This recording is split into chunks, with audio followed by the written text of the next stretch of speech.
আমি ব্যক্তিগতভাবে কোনো প্রার্থী না, আমি আগের থেকে এই তবিয়তের মানুষ। আমি দিল থেকে বলতেছি, বিশ্বাস করেন, আমি বিশ্বাস করি আমার জনসমর্থন দিয়ে আমি করব। আমি তো ভোটে দাঁড়াইছি না, আমি কোনো মার্কার পক্ষে কোনো প্রচারণাও করি না, কোনো সময় না, কোনো সময় না, কোনো মার্কার পক্ষে আপনি আমার প্রচারণা পাবেন আমি করি না, আমি এটি বুঝি না। একজনের সব বুঝতে হবে এটা জরুরিও না, তাহলে আমি এত জনসমর্থন তো দরকার নেই। আমি বিশ্বাস করি একজন মানুষকেও আল্লাহর কথা বললে সওয়াব হয়। হয় একজনকে আল্লাহর কথা বললে সওয়াব হয়নি, তো আমার সওয়াব দরকার, আমার নেকি দরকার, আমি সংখ্যা দিয়ে করবো কি? আমার অনেক সময় অনেকে বলে না আমগো মানুষ হুজুরে, হ্যাঁ হুজুর ওয়াজ তো করেন আপনারা, হেদায়েত হয় কয়জন? না না, আমার গোনার দায়িত্ব না, তো না, এটা আমার দায়িত্ব দেয় নাই, গোনা আমাদের দায়িত্ব। আমি যদি আমগুড়ি গনি তো এই ডান কাঁধে বাম কাঁধে ফেরেশতা পড়াবো কি কম? তো ওনা করে রাখলো কেন? হ্যাঁ, তো ওনারা না গুনবো, হিসাব করবো কারা? এরা। তো গোনা আমার দায়িত্ব, আমার দায়িত্ব মেয়ে, আমার দায়িত্ব বলে যাও। এরপরে দ্বিতীয়ত, আল্লাহ নবীকে আল্লাহ বলছে বন্ধু আমনের পিছনের দিকে তাকাবার দরকার নেই, আপনি শুধু বলতে থাকেন, চেষ্টা করতে থাকেন, দাওয়াত দিতে থাকেন। হেদায়েত দেব কাকে? ফয়সালা সম্পূর্ণভাবে একক আমি আল্লাহর হাতে। আমি যদি ঈমান দেই কেউ ফিরাইতে পারবে না, আমি যদি না দেই বন্ধু, আপনি বন্ধু বললেও দেব। আরে নবী বলার পরও দেয় না ঈমান।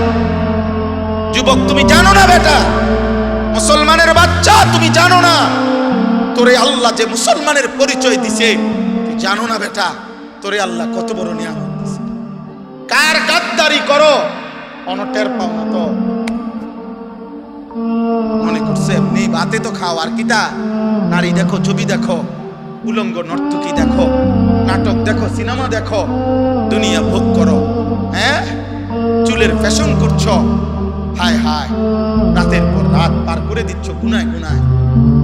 ঈমান ফিরাই দিলা, ইসলাম ফিরাইয়া দিলা, আরশের মেহমানদারি, আরশে আজিমে আল্লাহ বলছে বন্ধু 23 বছরে আমি আপনার কাছে অসংখ্য বিধান আগে দিয়েছি, সামনে দেব, কিন্তু মালিক আমি একটা হুকুম শুধু বন্ধু আমি বড় যত্ন করে রেখে দিয়েছি, নিয়ত করছি আমি আল্লাহ, আমি ইচ্ছা করেছি জিবরাইল না মিকাইল না কারো মাধ্যমে না, আপনাকে আরশ আজিমে এনে 5 ওয়াক্ত নামাজের এই হাদিয়া আমি আল্লাহ আপনার হাতে তুলে দিলাম। তুমি জানো না আব্বা নামাজ কত বড় নিয়ামত? জানো না একটা বন খাইতে গিয়ে আমরা নামাজ পড়ি, আরে অপদার্থ কোথায় বন আর কোথায় নামাজ? কি এর লোকে কি মিলাই দিল? সাদওয়ানের আড্ডার কারণে নামাজ পড়ি, আহা বনরুডির আড্ডা আর মালিকের সেজদা কত ব্যবধান। একটা অটো চালায় নামাজের টাইম, আপনি বিমান চালালে কি করতেন? চা কদ্দুর বেছে, বনরুডি বেছে, 2 বিস্কুট বেছে, এবার নামাজের টাইম। আরে গাদ্দার, দুনিয়া যদি তোরে আরো বেশি দিত মালিক, তো কি করতে?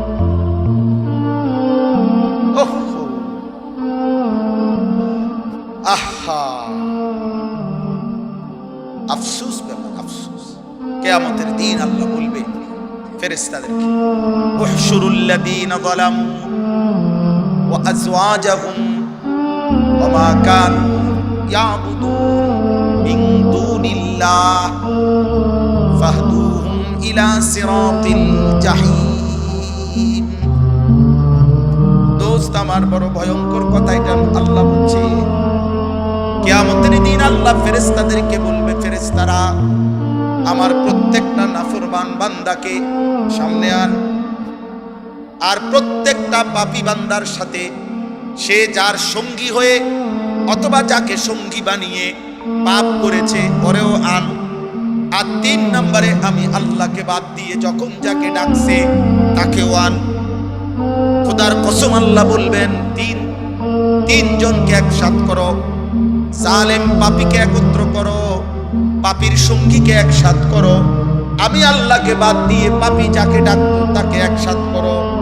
আল্লাহ বলবেন এই তিনজনকে একসাথ করে ফাহদুহুম ইলা সিরাতিল জাহিম, তিনটারেই ধাক্কা দিয়া জাহান্নামের রাস্তায় পাঠায় দাও।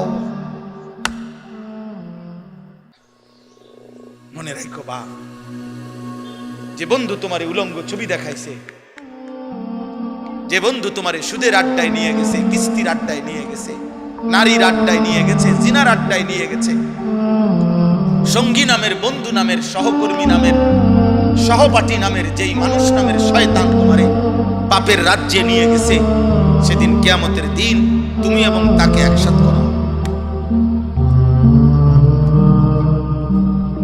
এবং শুধু সেই দুইজন না, বরং আল্লাহকে বাদ দিয়ে যাকে ডাকতো তাকে। কোরআনুল কারীমে আল্লাহ বলেছেন।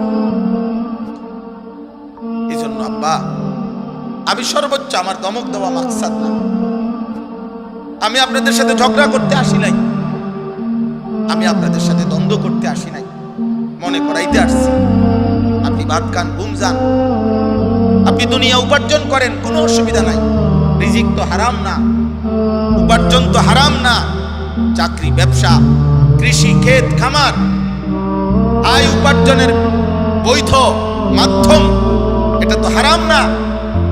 আল্লাহ বলেন কেন? আখিরাত বললেন কেন?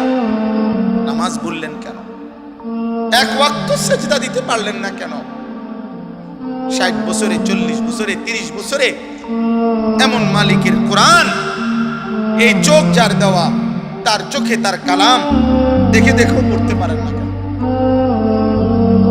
যার জবান, তার দেওয়া জবানে তার কালাম উচ্চারণ করতে পারেন না কেন?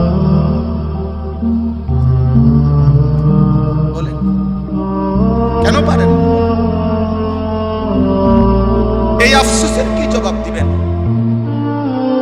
এই আফসোসের কি জবাব? কিয়ামতের দিন আল্লাহ এই পাপী এবং পাপীর দোসর একসাথ করে এদেরকে বলবেন ওয়াকিফুহুম ইন্নাহুম মাসউলুন, ফেরেশতা এদেরকে দাঁড় করাও, আমি জিজ্ঞেস করব বান্দা মা লাকুম লা তানাসাউন।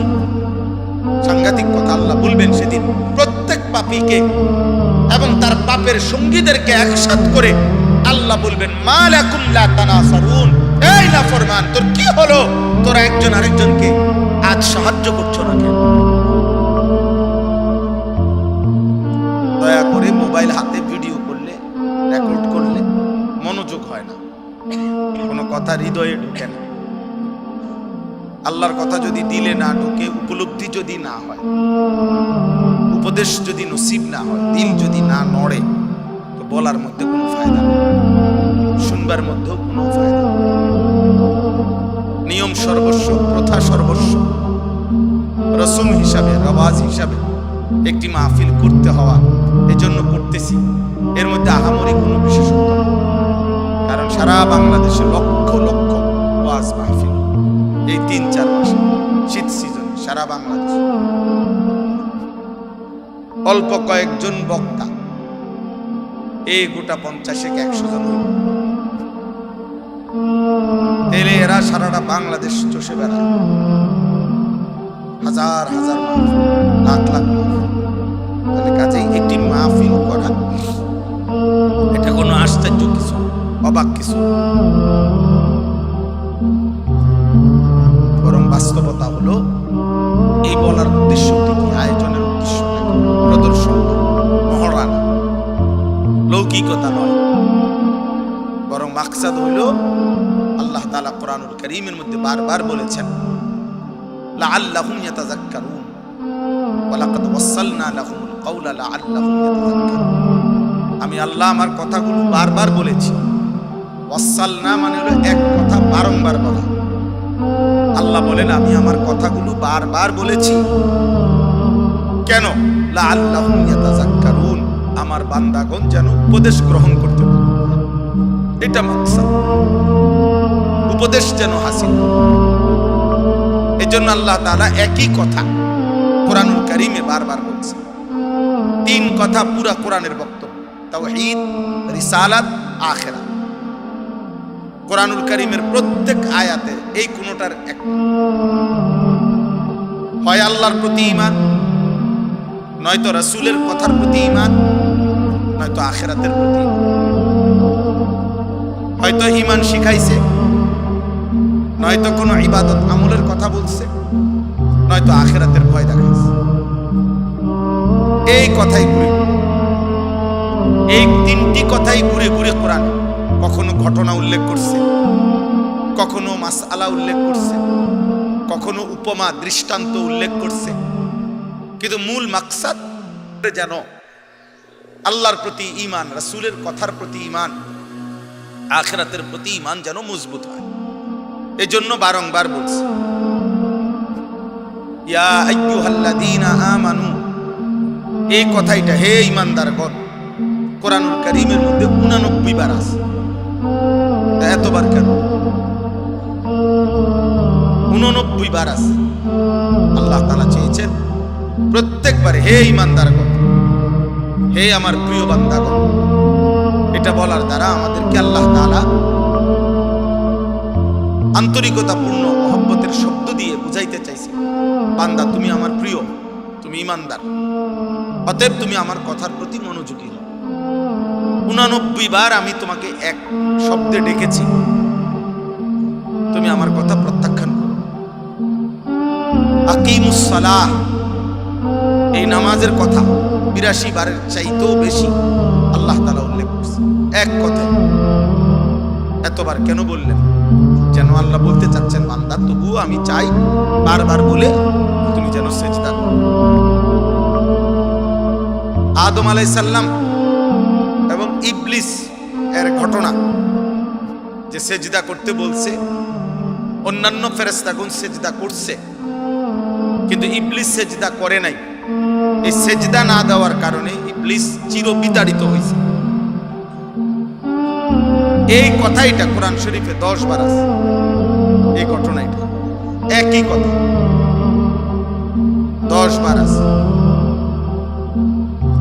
ফাবিআইয়ি আলাই রাব্বিকুমা তুকাদ্দিবান, এই কথাইটা কোরআন কারীমে এক সূরার মধ্যে বারবার আছে, বারবার আছে। ওয়াইলুন ইয়াওমাইদিন লিল মুকাদ্দিবিন, এই কথাইটা কোরআনুল কারীমে যে মিথ্যাবাদীদের জন্য সেদিন জাহান্নাম, এই কথাইটা কোরআনুল কারীমের এক সূরার মধ্যে 10 বারের চাইতেও বেশি আছে। বারবার বলছে, ঘুরায় ঘুরায় বারবার বারবার। অতএব প্রিয় ভাই, নওজোয়ান বাবা, পর্দার আড়ালের মা বোন, প্রত্যেকের কাছে এটা বোঝা উচিত যে আমার মালিক আমার কাছে মালিক হয়েও, সৃষ্টিকর্তা হয়েও, সব খাওয়াইয়া, সব পড়াইয়া, সব দিয়েও তিনি আমার কাছে বারবার বলেছেন, অথচ তিনি একবার বললেই সেটা আদেশ। এবং এত বড় মালিকের একবার শুধু ইশারা দিল, এমন মালিকের নারাজ করা, অসন্তুষ্ট করা বিবেকবান হিসাবে উচিত। যে আমার প্রতি এত বেশি দয়া করেন, অনুগ্রহ করেন, 24 ঘন্টা এমন মুনিবের অকৃতজ্ঞ, এমন মুনিবের প্রতি এত বড় সৃষ্টি দিয়ে যিনি আমাকে লালন পালন করছেন, তার কথাকে প্রতিনিয়ত প্রত্যাখ্যান করা, তার চাইতে নিকৃষ্ট বেয়াদব আর কেউ হয় না। এই জন্য আমি প্রত্যেক দিন এটা বলি যে যারা নামাজ পড়ে না, মুসলিম পরিচয় দিয়ে, মুসলমান পরিচয় দাঁড়িয়ে, যেই কিশোর, যেই যুবক, যেই নারী, যেই পুরুষ যার কপালে সেজদা নাই অথচ নিজেকে মুসলমান পরিচয় দেয়, তার চাইতে নিকৃষ্ট বেয়াদব আসমানের নিচে, জমিনের উপরে কোনো জানোয়ারও হয়। এটা কোনো জানোয়ারের আইটেম, মানুষ তো দূরে। কারণ এত বড় অকৃতজ্ঞ, এত বড় বেয়াদব, এত বড় নাশকর, যে এত কিছু দিয়ে 24 ঘন্টা যিনি তাকে লালন পালন করছেন, সে তাকে একটি সেজদাও দেয় না। মানুষের কোন প্রকারে আইটেমের মধ্যে ওরে জানোয়ারও ঘৃণা, এজন্য কোনো বুজুর্গানে দিন বলে বেনামাজিকে কুত্তাও ঘৃণা, বেনামাজিকে শুকরও ঘৃণা।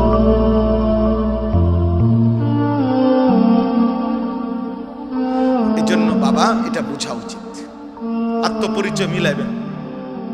পড়ালেখা আপনারা যেমন করছেন আমরাও করছি, আমরা কোনো ঘোড়ার ঘাস কাটছি না। আপনারা যারা স্কুল কলেজে পড়ছেন আমরাও পড়ালেখাই করছি, আমরা সিরিয়াস পাইছি। বাকি আসেন আপনি বইয়া মিলান, আপনি পড়ছেন কদ্দুর, আমরা পড়ছি কদ্দুর, চলেন আসেন। 16 বছর আপনি পড়ালেখা করে মালিক চিনলেন না, কি ঘোড়ার ঘাস কাটলেন?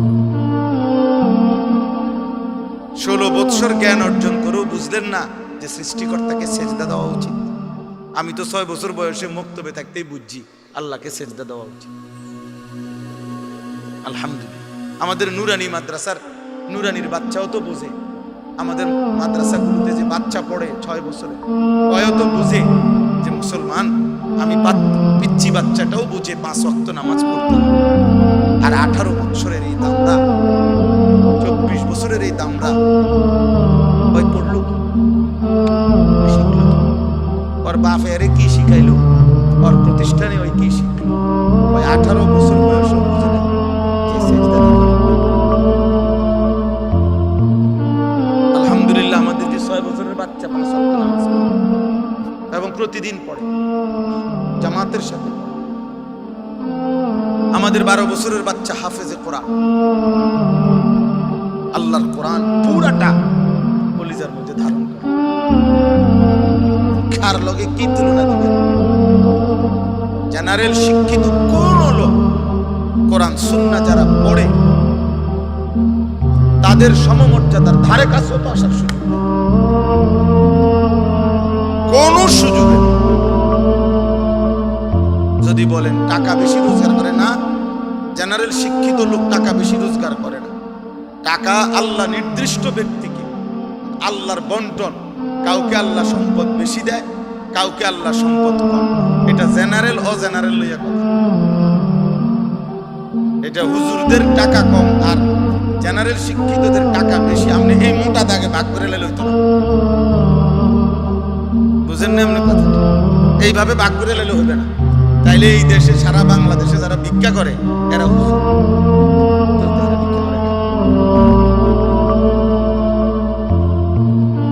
কথা বলেন।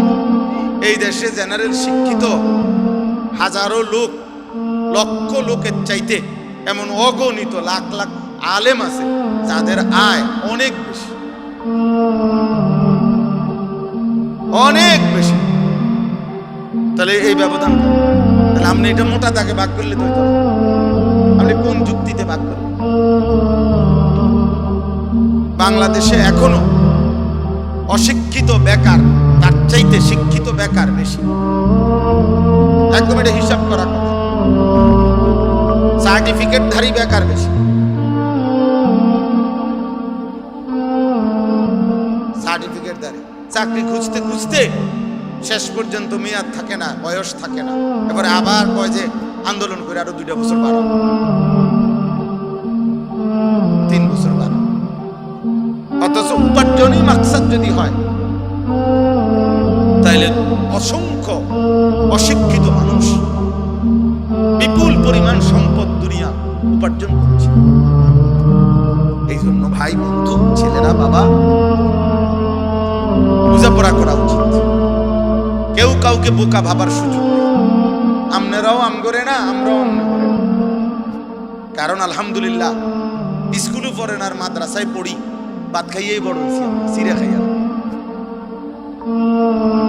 আমনে যে দূর পৃথিবী চিনেন এদূর আমরাও চিনি। আপনারা যে এটারে টাইলস বলেন, আমরা মাদ্রাসার হুজুর এটারে টাইলস মাড়ি। তাহলে দুনিয়া এটা বোঝাপড়া করা উচিত। শিক্ষার যদি আলাদা কোনো মূল্য থাকে, জ্ঞানের যদি আলাদা কোনো মূল্য থাকে, যে জ্ঞান শুধু খাওয়ার জন্য নয়, জ্ঞান শুধু ভোগ করার জন্য নয়, জ্ঞান শুধু উপার্জনের জন্য নয়, অন্য কিছু, তো সেই অন্য কিছুটা কি? সেই অন্য কিছুটা কি? যে জ্ঞান তোমাকে খোদার 365 দিনে একদিনও